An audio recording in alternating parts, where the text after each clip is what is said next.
ახარებლები გეუბნებიან ღმერთო ჩემო რა ისათვის გამიტევები ერისთვის ეს სიტყვები გაუგებრად ხდება ხოლმე როგორ შეიძლება უფალი ღმერთკაცი ღმერთს დაეტოვებინა და თუ ადამიანმა არ მოიგონა და არ გამოიკვია რატომ ამბობს უფალი ამ სიტყვებს შეიძლება დააბრკოლოს კიდევაც ამ სიტყვა ჩვენი უფლისა და ბევრი უწმუნო ამ სიტყვებს ესე ვთქვათ ჩამჭრელ კითხვათაც მიიჩნევს როდესაც ესაუბრებიან ქრისტიანებს თუმცა სწორედ ეს სიტყვები უფლისა ზუსტად რომ ამოწმებს მის გამომხსნელობით მსხვერპლს და რატომ? იმიტომ რომ ეს სიტყვები უფალმა ისე არ მოიხადა ჯვარზეც კი უფალი ზრუნავდა მის ჯვარცმულებზე. უპირატესად ვინ იყვნენ მისი ჯვარცმულები? წიგნობრები, უწესები, მთავრები, ის ადამიანები, ვინც წმინდა წერილი ზედმიწევნით კარგად იცოდა. ზედმიწევნით კარგად. და უფალი მიუთითებს ამ სიტყვებით 21 ფსალმონის დასაწყისს.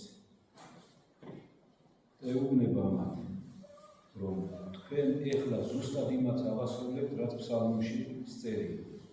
და თქვენ ჯვარს აცხოვთ ზუსტად იმას, ვისაც თქვენებით რომ გამოგიხსნით თქვენ. და ნახეთ, რატომ ვამბობ ამას. ნახეთ, როგორ იწყება ფსალმონი. ღმერთო ჩემო, მომხედე რა ისათვის დამიტევე მე. და ეს ფსალმონივე გრძელდება, ნახეთ. ოლნი რომელნი მხედვიდეს მე კიცხებდეს მე და იტყოდეს ბაგითა და ხრიდეს თავთა ესვი და უფალსა იხსენენ იგი აცხოვნენ იგი რამე თუ ნებავს იგი გახსოვთ ალბათ რომ დღესაც რამდენი სახარებას ჯვარცმადა წავიკითხეთ ეს სიტყვები ამოვიკითხეთ თითოეულმა ჩვენთაგანმა ვიცით რომ ვინც იქ მიდიოდა ყველა თავს ხრიდა და დასცინოდნენ უფალს და ეუბნებოდნენ მღვდელმთავრები იყვნენ დგომნი ამბობდნენ რომ თუ უფალს ესვიდაო ჩამოვიდეს ახლა ჯვრიდან გადაარჩინოს უფალმა გახსოვთ ხო როგორ დასცინოდნენ აი სწორედ ამ ფსალმონში ლაპარაკობს ამაზე დავით მეფსალმონი ანუ სული წმინდა რა თქმა უნდა დავით მეფსალმონის პირით 1000 წლით ადრე ვიდრე ეს ფაქტი მოხდებოდა და ისევე იმავე ფსალმონში ახლა მთლიანად რა თქმა უნდა არ წავიკითხავ ცოტა ქვემოწერია რამე თუ გარემ უნდა გესმე ძაღლებ მრავალ და კრებულმა უკეთუთამა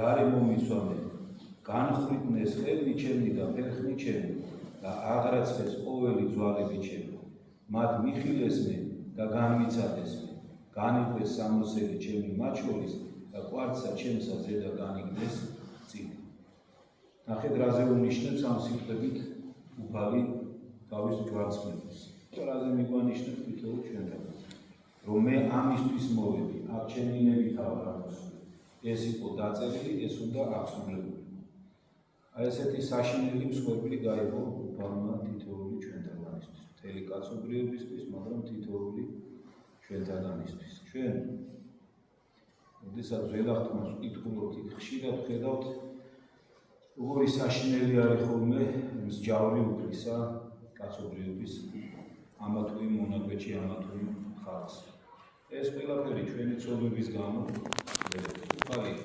მომთმენი იყო ასობით წელი უთმენდა ხოლმე სხვადასხვა ხალხებს მაგრამ თუ ეს ხალხი ისევ გამოუსწორებელი შეგვოდნენ მერე საშინელი სამჟავრო დაატყდებოდა ხოლმე თავს ამის მოსაღონებად და გასახსენებლად საკმარისი არის ალბათ წარღვნის მაგალითის მოყვანა სოდომ გომორის მაგალითის მოყვანა ამალეკის სასჯელის მოყვანა ასევე თუ რა მოხდა როდესაც გამოსვლაში გახსოვდნენ ალბათ ებრაელებმა მოაბელთა წაქეზებით ახლა ცლად აღარ მოუყვები ამას საშინად წესუდეს კერპებს მსხვერპლი შესწირეს და გარკვეულად მოიქცნენ გახსოვთ ალბათ ფსალმონისგან ისევ სიტყვები დადგა ფინეს და ხილება ხო დააყენა სხვა და შეერაცხა მას სიმართლით აქ იცით რაზეა საუბარი ეს რომ გაიგეს ფინესმა იმ დღეს თუ არ მიშლება 24000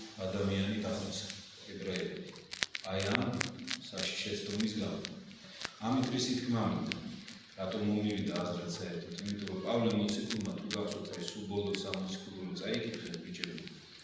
იქ ეს შედარება მოიყვანა ზუსტად და გვეუბნება რომ ღმერთიო თუ მოსეს ჯულის შეურაცხყოფისთვის საშინლად სჯიდაო ებრაელებს თქვენ წარმოიდგინეთ აი ამ ხელა სისხლის გაღების შემდგომ როგორ დავისჯებით თითოეული ჩვენთაგანიო ამ სვერპლს თუ შეურაცხყოფთ.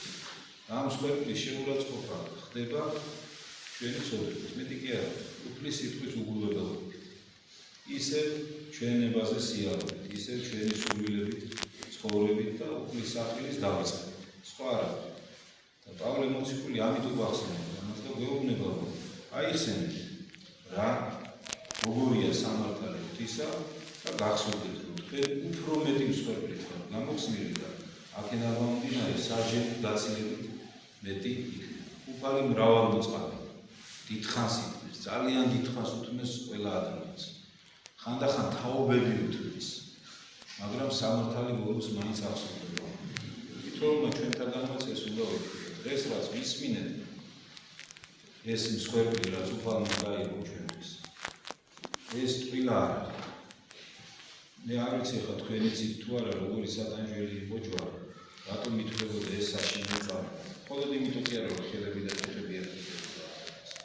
როდესაც ადამიანს ჯვარზე აკრავდნენ და ხელები მას მაღლა ჰქონდა აწეული, ასე იყო ჩამოკიდებული. ხელების მდგომარეობა ისეთი იყო, რომ დიაფრაგმას ისე აწვებოდა, ადამიანი ვერ სუნთქავდა. იბუდებოდა.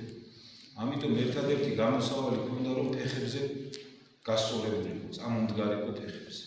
მაგრამ ფეხებზე ვერ სწორდებოდა, მხოლოდ სწორდებოდა ისე, რომ გაყრილი, წარმოიდგინეთ, ფეხებში გაყრილი ლურსმნებზე აწვებოდა ადამიანი. რომ გასწორებული იყო, ამას დიდხანს ვერ გააკეთებდა. გასწორდებოდა, ერთ ჩაისუნთქავდა ადამიანი, ისევ ჩამოიწეოდა დაბლა, ისევ იწყებოდა ეხლა ეს ტანჯვა მოხჭობის. მერე ისევ ფეხზე ცოტა ხანი და ასე გრძელდებოდა, ხანდახან თურმე დღეებიც გრძელდებოდა ესეთი ტანჯვა წამი. აი ესეთი ტანჯვა გაიარა ჩვენმა უფალმა. ფეხები მერე იმიტომ დაუნდრობეს. ფეხებს უნდრობდნენ ხოლმე თუ ძალიან არ უნდოდათ დატანჯვა ადამიანის. ფეხებს დაუნდრობდნენ რომ ვეღარ გასწორებული იყო ადამიანი, ვერ გასწორდებოდა, მალე მოიბუდებოდა და მოკვდებოდა. მაგრამ უფალმა რადგან ყველაფერი აღასრულა, ყველაფერი მოითმინა. იმიტომ გადის ამ ქვეყნიდან ისე რომ მას ფეხებს არ უნდრობდნენ, მხოლოდ გვერდში უბნირავენ, ესეც იმიტომ რომ ასე იყო ნაწინასწარმეტყველება. ერთმა შეგვაძლებინოს, რომ თითოეულმა ჩვენთაგანმა ისე გამდოთ ჩვენი ცხოვრება, რომ ღირსი ვიყოთ ამ ცხოვრებისა, რომელიც ჩვენმა ღმერთმა ჩვენთვის გაიგო. კიდევ მეორე, ღირსი ვიყოთ იმას ნიშნავს, რომ ადამიანი იბრძვის, წვალობს და ფაფხობს. თორე ისე ღირსი ვერცერთი ჩვენთაგანი ვერ გაქვს.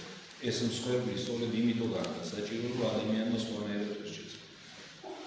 სხვანაირად ისტორიის სხვადასხვა მონაკვეთში ადამიანი მაინც ბოლოს გაუყვამდე მიდიოდა. და უფალმა ეს მსხვერპლი გაიგო თითოეულ ჩვენთაგანისთვის. გაგვანთავისუფლა ცოდვიდან და ვითხრა, რომ აი დამიჯერე და თბილ სასუფეველს დაგიმბირე. მერთმა შეგვაძლევინოს თითოეულ ჩვენთაგანს მოჩილი იყო. ეს დაგლოცება